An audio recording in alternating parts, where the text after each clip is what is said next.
30 young wild African elephants, captured, sold and sent to China to fill amusement parks and zoos. But first, they will be broken here.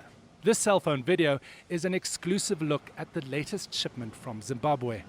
In cage after metal cage, the signs of suffering are clear.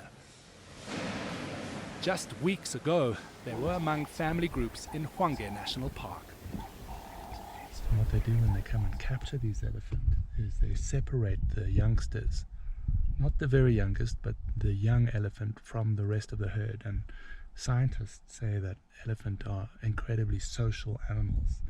They develop bonds for a lifetime, and by ripping them away from their families and sending them off to a foreign country, they say it's extremely traumatic for the elephant that go and the elephant that remain.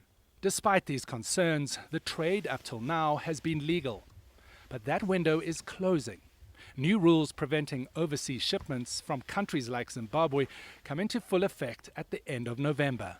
Zimbabwe park officials say they will abide by those new rules. There's no transparency anymore. But Animal Rights Inspector Crispin Chikadaya says he's already seen a shift towards secrecy. Something is not right. For the past year, officials blocked his team from entering the park, claiming they needed special permits that were not actually required.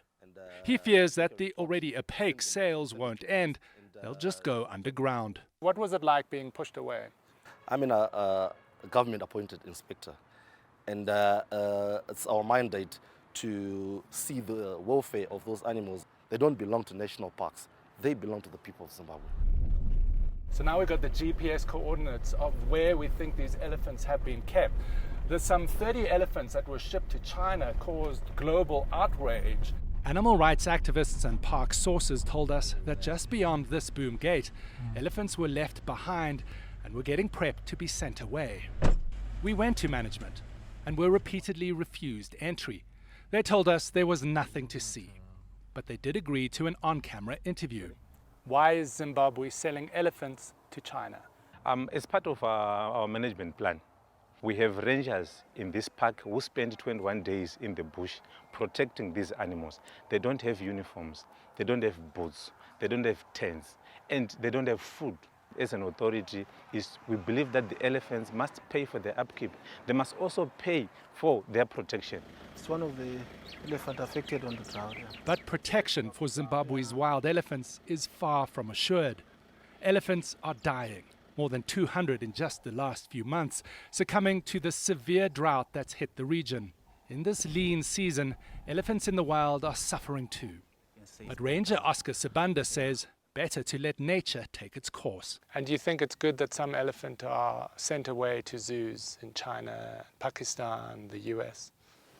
I don't think it's wise. We have to be proud of our country. These are our animals for our children, grandchildren. But these elephants, taken from Zimbabwe, remain trapped far from home. David Mackenzie, CNN, Hwange.